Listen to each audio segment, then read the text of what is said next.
Bismillahirrahmanirrahim. Assalamualaikum warahmatullahi wabarakatuh. Saudara-saudara sekalian, ketemu kembali dengan saya di mata kuliah perancangan percobaan. Pada kesempatan sekarang ini saya akan sampaikan materi yang ketiga setelah kemarin kita membahas materi yang kedua, yaitu rancangan acak lengkap. Di mana kapan kita menggunakan acak lengkap, yaitu apabila kita melakukan percobaan, kemudian ternyata lingkungan tempat percobaan kita itu homogen sehingga kita bisa mengacak setiap unit percobaan kita di semua tempat di dalam lokasi percobaan kita. Nah, hari ini kita akan sampaikan tentang rancangan acak kelompok yang sedikit berbeda nanti alasan kenapa kita menggunakan rancangan ini.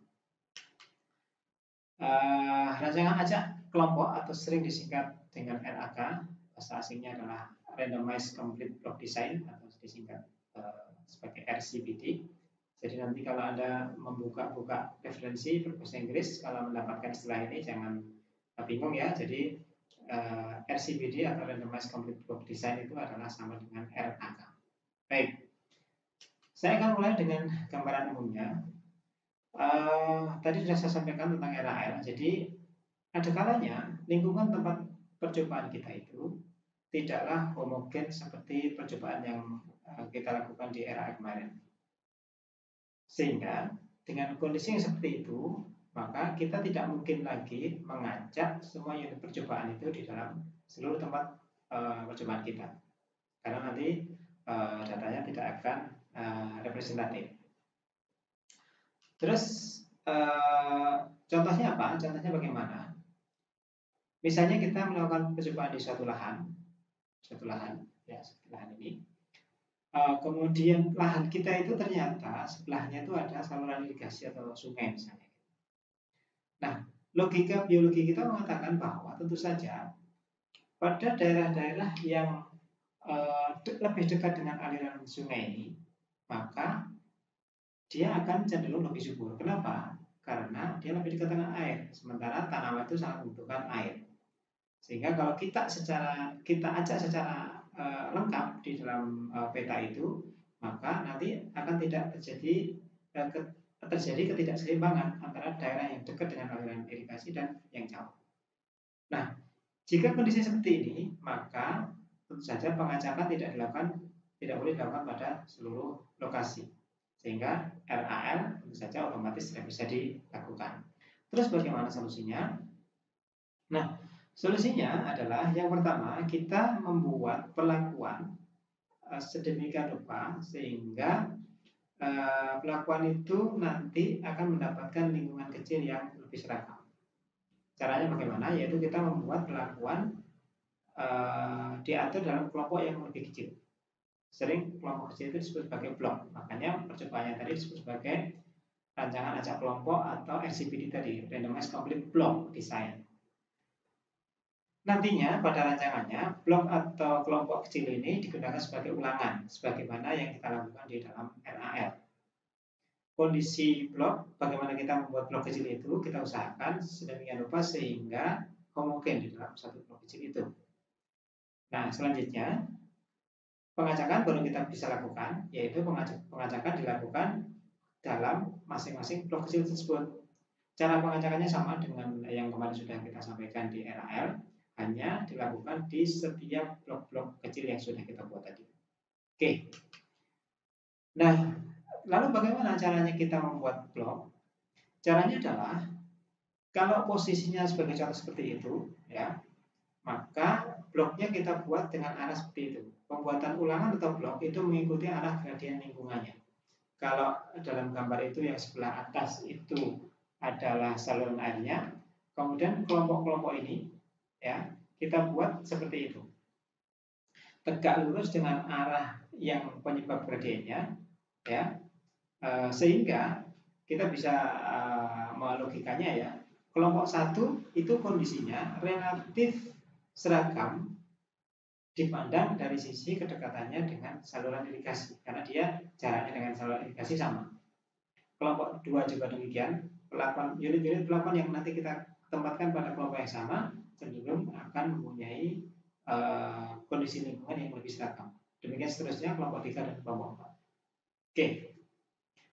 Nah, ini ilustrasi yang lain, ilustrasi real ya. Jadi kalau misalnya di situ ada saluran air itu ya, saluran air, kemudian ada lahan di sebelah kita, maka seperti itu arah gradiennya, maka nanti membuat blockingnya itu kita buat tegak lurus dengan arah aliran sungai tersebut dalam kasus ini. Baik. Kemudian itu yang melatar belakangi. Setelah itu kita melakukan pelaksanaan percobaannya. Bagaimana pelaksanaannya? Yang pertama kita tentukan perlakuan dulu. Tentu saja ini sudah kita rencanakan sebenarnya. Perlakuannya apa, kemudian levelnya ada berapa gitu ya. Kemudian yang kedua, karena tadi berkaitan dengan penentuan blok atau ulangan tadi, maka kita harus menentukan jumlah ulangan atau bloknya. Nah, ada ketentuan umum di dalam pembuatan blok ini, yaitu bahwa pembuatan blok itu minimal atau sedapat mungkin memenuhi formulasi itu, yaitu P dikurangi 1 dikalikan R dikurangi 1 harus lebih besar atau sama dengan 15. P itu dalam hal ini adalah perlakuan dan R adalah ulangan.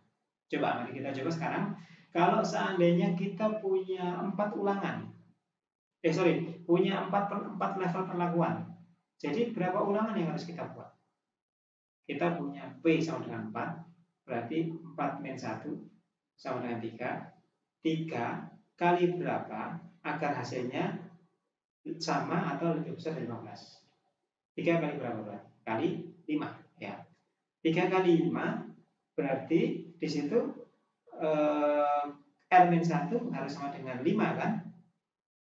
Ya, berarti R-nya berapa? R-nya paling tidak harus 6. Ya, jadi ketika kita punya 4 level perlakuan, maka minimal atau sebisa mungkin kita harus membuat ulangan itu minimal 6. Jadi 4 dikurangi 1 3 dikalikan dengan 6 dikurangi 1 5, 3 kali 5 sudah memenuhi sama dengan 15. Itu adalah ketentuan umum menentukan jumlah ulangan. Dan ini berlaku tidak hanya di rancangan acak kelompok, tapi juga berlaku untuk rancangan-rancangan yang lain. Kemudian setelah kita tentukan tadi levelnya sudah ada, kemudian ulangannya sudah ketemu, kemudian kita lakukan pengacakan, ya pengacakan unit perlakuan tadi, unit percobaan dalam masing-masing blok tadi.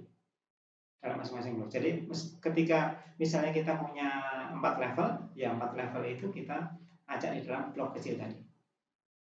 Sehingga dengan demikian setiap perlakuan itu akan muncul di masing-masing blok.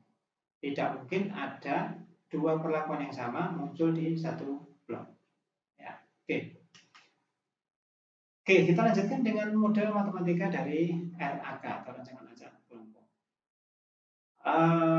Kalau Anda masih ingat kemarin model matematika rancangan acak lengkap, yaitu YIJ sama dengan mu plus tau I plus EIJ.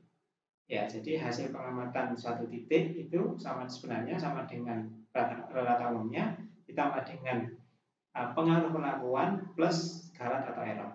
Nah, sekarang dalam kasus rancangan acak kelompok ini, karena kita memasukkan faktor yang menyebabkan keragaman satu lagi selain perlakuan tetap harus ada.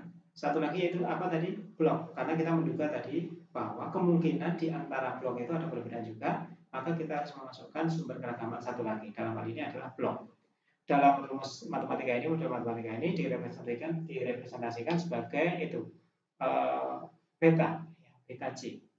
Jadi hampir sama dengan RAL, mu plus tau I sama plus satu sumber keragaman lagi yaitu beta, yaitu pengaruh karena blok atau ulangan. Oke, kita lanjutkan. Untuk itu, karena model matematikanya seperti tadi, tabel ANOVA-nya menjadi seperti ini.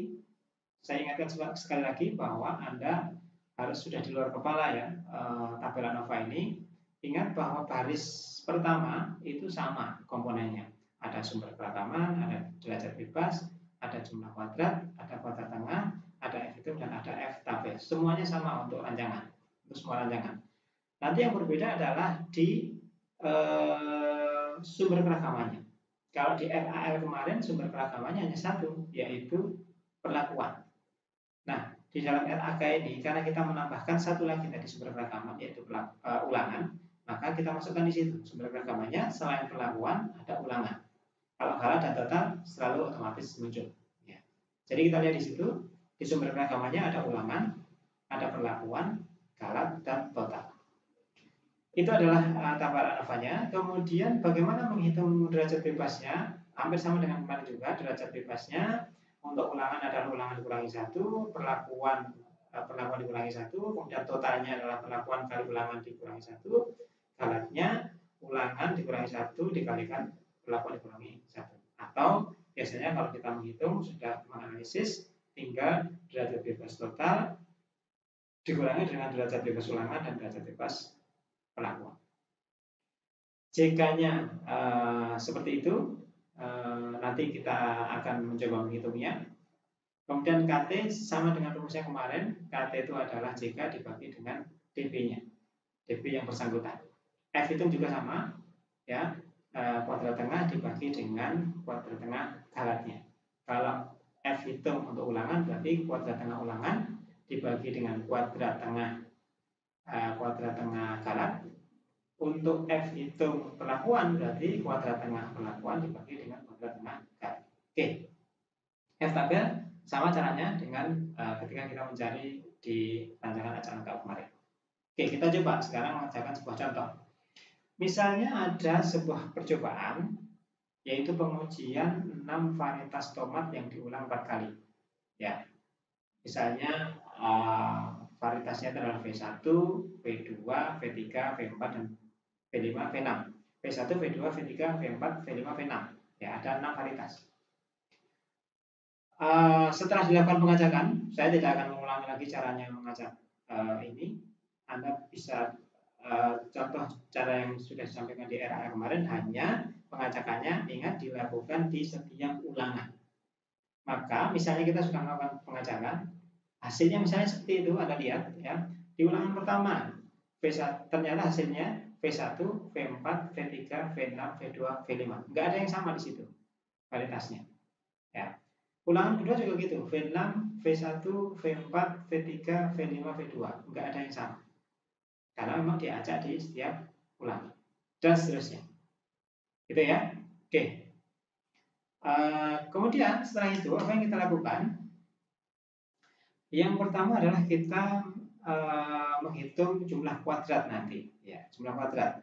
Jadi setelah kita tadi mengacak, kemudian petanya sudah dapat, kemudian kita melakukan penanaman, kita tunggu. Karena tadi yang diamati jumlah buah, maka kita tunggu sampai berbuah, sampai totalnya dihitung. Misalnya ini adalah hasil pengamatannya, ya, ini adalah hasil pengamatannya misalnya. Tabel pengamatannya mirip dengan yang di era kemarin. Di kolom sebelah kiri itu perlakuan, kemudian sebelah kanannya ulangan, karena tadi ada 4 ulangan. Ulangan 1, ulangan 2, ulangan 3, ulangan 4, ya.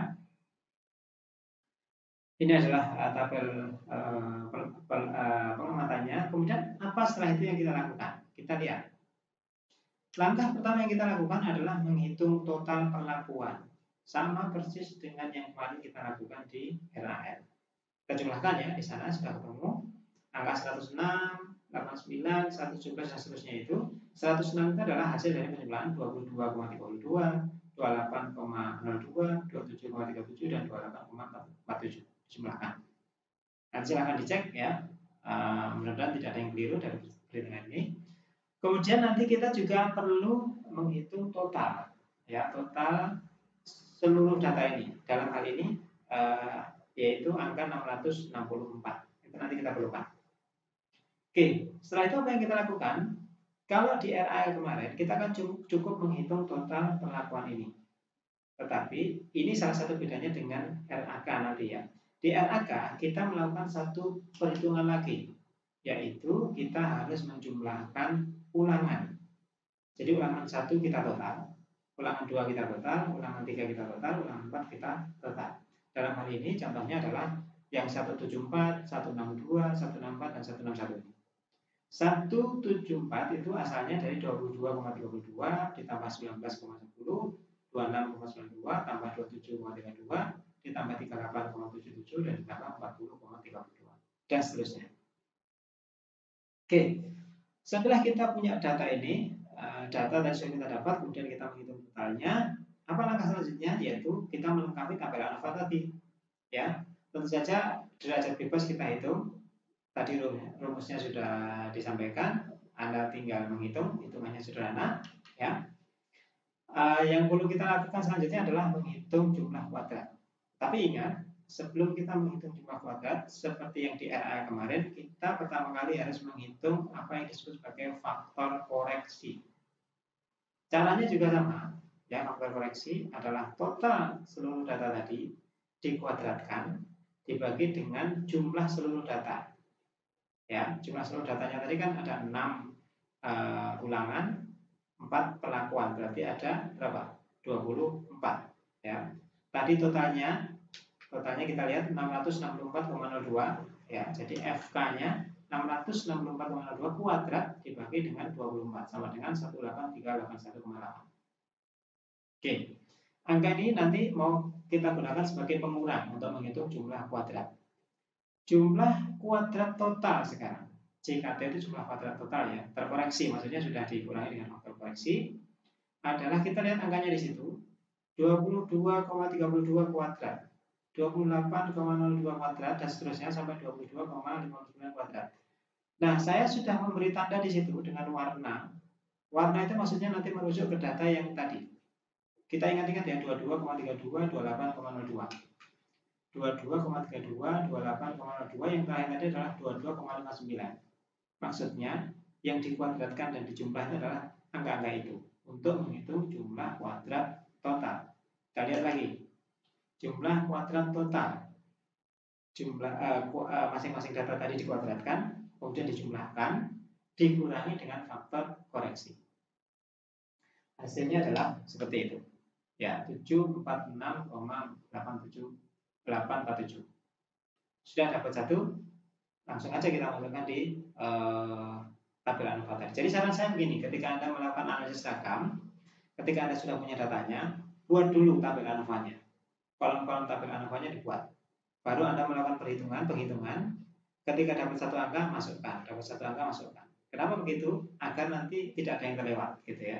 Kalau Anda menghitung dulu gitu, Anda menghitung kadang-kadang ada yang terlewat, gitu. Tidak sistematis nanti. Oke, kemudian yang kedua yang kita hitung adalah jumlah kuadrat perlakuan atau JKP. Di situ warnanya hijau, ya. JKP 106,18, 89,8 dan seterusnya dikuadratkan dibagi dengan 4. 4 itu dari mana? 4 adalah komponen datanya tadi. Kita lihat yang angka hijau, ya, 106,18, 89,28 dan seterusnya.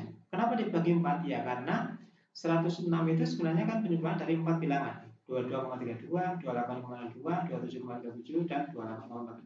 Sehingga pembaginya adalah 4. Kita akan mendapatkan jumlah kuadrat perlakuan. Ini juga mudah diingat-ingat, ya. Yang dijumlahkan kan perlakuan. Perlakuannya di sini apa? V, paritas.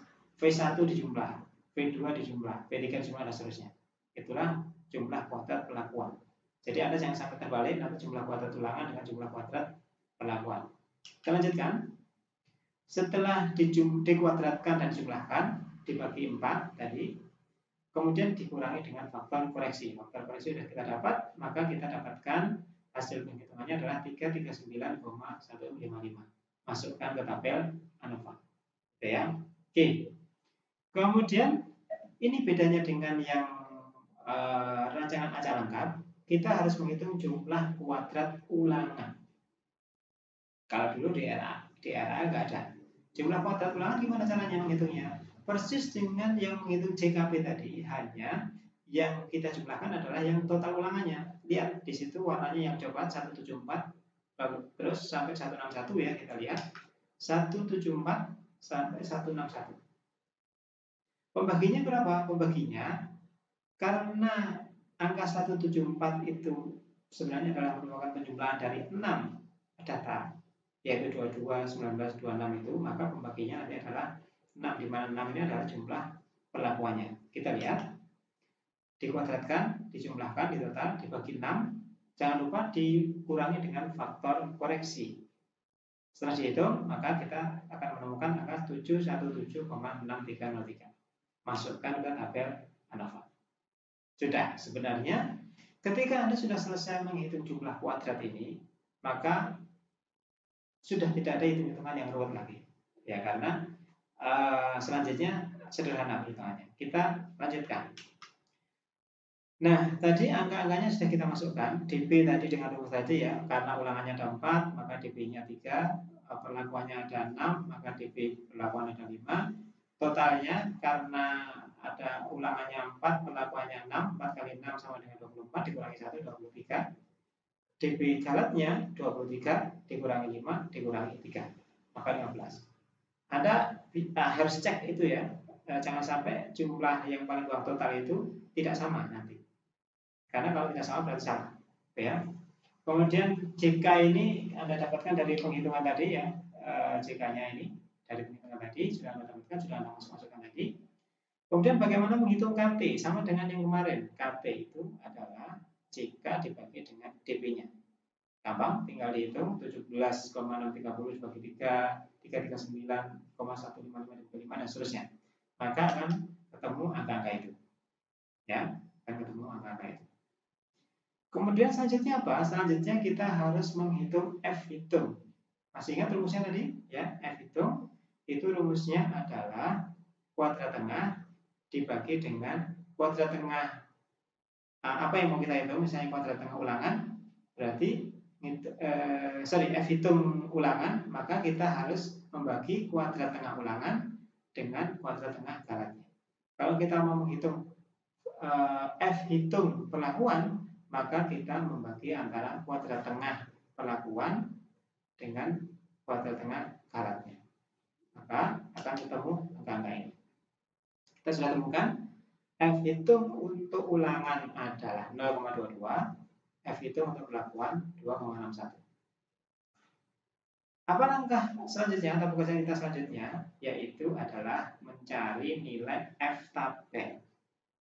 Nah, nilai F tabel caranya persis dengan kemarin. Kita lihat di F tabel, tabel F, sorry. Kemudian angka apa yang digunakan untuk mencari nilai F tabel sama dengan yang kemarin juga, yaitu nilai DP. Dalam hal ini, kalau kita mau mencari F tabel untuk ulangan, berarti yang kita lihat adalah DP ulangan dengan DP galat. Kalau kita mau mencari F tabel untuk perlakuan, berarti kita melihatnya dengan melihat DP perlakuan, yaitu 5, dan DP galat. Oke, dalam hal ini saya hanya contohkan satu nilai F tabel, yaitu F tabel 5%. Anda juga bisa nyari yang 1%. Tentang perbedaan 1%, 5%, Anda sudah ikuti di pertemuan saya sebelumnya. Ya, saya contohkan satu saja di sini, yang 5%. Oke, ini contohnya. Ya, jadi tadi dengan berdasarkan DP tadi, tadi kan DP galatnya 15 kita tarik ke sana. Ya, kemudian yang DP satunya, DP ulangan dan DP perlakuan tadi, kita cari di situ, angkanya akan ketemu, angka itu Anda masukkan di tabel ANOVA. Oke, tabel ANOVA ke sini, kemudian Anda dapatkan itu. Nah, dari tabel yang barusan kita lihat, ternyata F tabel 5% untuk ulangannya ketemu 3,29. Dan F tabel untuk perlakuannya ketemu 2,90. Oke, pekerjaan analisis datanya sudah selesai sekarang. Analisis data, yaitu dengan membuat tabel ANOVA itu sudah selesai. Apa pekerjaan kita selanjutnya? Sama dengan pada RAL, ya, yaitu apa? Membuat kesimpulan. Masih ingat bagaimana cara membuat kesimpulan? Ada hipotesis 0, ada hipotesis 1. Ya, hipotesis 0 diterima apabila, hipotesis 1 diterima apabila, dan seterusnya. Ya, ketentuannya adalah ketika F hitung lebih kecil dibandingkan nilai F tabel, maka masih ingat ya, H0 diterima atau ditolak? Ya, oke, ditolak atau terima? F hitung lebih kecil daripada F tabel. Kebetulan dalam kasus ini F hitung itu dua-duanya lebih kecil daripada F tabel. Ya, jadi nanti kita bisa membuat kesimpulan sekaligus. F F hitung, ya F hitung ulangan dan F hitung perlakuan itu dua-duanya lebih kecil dari F tabel 5%-nya. Jadi kesimpulannya gimana? Kesimpulannya adalah H0 diterima sehingga tidak ada perbedaan. Satu-satu ya. Jadi kesimpulannya nanti dua sebenarnya. Di antara ulangan itu tidak ada bedanya. Jadi kita membuat blok tadi itu sebenarnya tidak ada bedanya. Kemudian di antara perlakuan yang varietas tadi, varietas 1, 2, 3, sampai 6 tadi ternyata juga tidak ada bedanya. Oke, hal yang perlu saya informasikan di sini adalah bahwa biasanya ketika orang melakukan penelitian dengan RAK, ketika kemudian dia didapatkan hasil analisis ragamnya itu di ulangannya itu berbeda atau tidak, itu tidak akan dibahas lagi. Jadi kita melihat ulangan itu hanya untuk membuktikan bahwa ternyata memang ada bedanya antara misalnya tadi kasus tadi ya, ada pengaruh sungai tadi, ternyata sungai itu memang berpengaruh gitu. Ya sudah gitu aja. Tapi tetap fokus kita ada di perlakuan. Kalau ternyata tidak ada bedanya ya sudah gitu. Tidak masalah. Hanya memang begini, ketika faktanya nanti setelah dianalisis ini tidak ada bedanya antara ulangan itu, berarti sebenarnya seharusnya ketika kita tadi itu membuat rancangannya dengan RAL, maka akan lebih efisien sebenarnya. Tapi karena sudah terlanjur ya sudah nggak masalah dengan RAK, karena kita mengantisipasi tadi perbedaan tadi, maka kita terima hasil ini. Tetapi kalau misalnya ternyata dengan rancangan ini dianalisis terbukti bahwa ulangan ada bedanya, oh betul, berarti dugaan saya tadi memang betul gitu. Saya sudah bisa mengantisipasi bahwa memang antara blok itu ada bedanya. Oke, jangan lupa ya, nanti ketika di situ ada bedanya, tidak ada beda nyata, berarti apa tandanya? Masih ingat? Di belakang angka F itu kita beri tanda TN, yang berarti tidak nyata, atau kita bisa juga kasih notasi NS, non signifikan. Ya, gitu ya. Oke, pekerjaan kita sudah selesai. Kesimpulannya tadi sudah kita dapatkan ya, kesimpulannya sudah kita dapatkan. Setelah itu pekerjaan kita adalah pekerjaan interpretasi. Nah, interpretasi itu sebenarnya tidak ada bahasa bakunya, terserah dari kita. Yang kita kan yang tahu ceritanya ya. Ini adalah salah satu contoh interpretasi. Ya. Misalnya begini interpretasinya. Perbedaan varietas ternyata tidak menghasilkan perbedaan jumlah buah tomat. Tadi kan yang variabel yang kita amati adalah jumlah buah tomat. Atau bisa juga begini, perbedaan antar varietas memang menyebabkan keragaman. Namun keragaman yang disebabkan oleh varietas itu ternyata lebih kecil daripada keragaman yang disebabkan oleh faktor sesat percobaan atau galat dari hal-hal yang kita tidak tahu tadi. Ternyata penyimpangan itu lebih kecil. Ya, jadi berarti memang di antara varietas tomat itu tidak ada bedanya. Baik, gitu ya. Itu adalah gambaran tentang perancangan acak kelompok. Materinya hanya begitu. Jadi tolong Anda pahami lagi materi tentang perancangan acak lengkap kemarin, karena itu menjadi dasar atau fondasi. Nanti setelah itu, kalau Anda sudah paham perancangan acak lengkap, untuk mempelajari rancangan-rancangan berikutnya lebih mudah. Seperti yang tadi, rancangan acak lengkap ke rancangan acak kelompok hanya tambahkan satu komponen saja, komponen ragaman, yaitu ulangan. Cara analisis yang lain mirip. Baik, sebelum saya akhiri, seperti biasa, akan ada tugas yang harus Anda lakukan, sebuah proyek ya, tidak berat tugasnya. Sebenarnya perancangan percobaan tidak sulit ya, hanya satu yang harus kita lakukan, yaitu teliti. Karena hitung-hitungannya juga tidak sulit, apalagi sekarang bisa menghitung dengan kalkulator, bisa dengan laptop ya, dengan Microsoft Excel ya.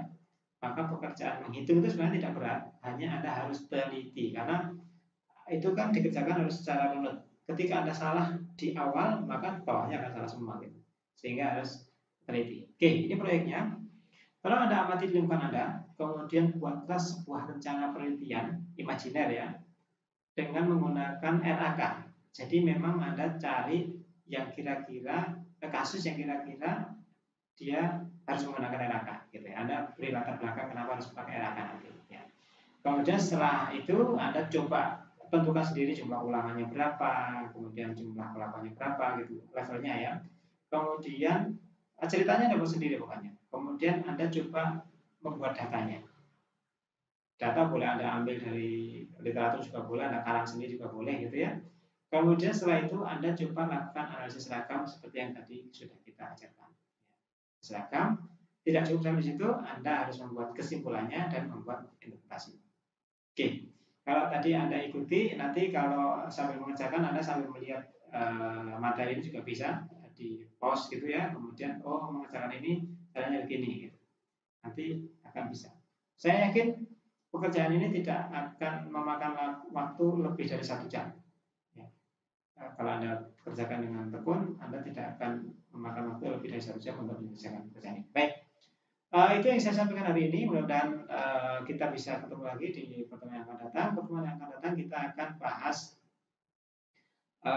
tidak ke rancangan berikutnya, tetapi kita akan mulai bahas tentang bagaimana kita menguji lanjut dari hasil ANOVA yang sudah kita lakukan. Jelasnya akan kita ikuti di pertemuan yang akan datang. Baik, saya tutup. Assalamualaikum warahmatullahi wabarakatuh.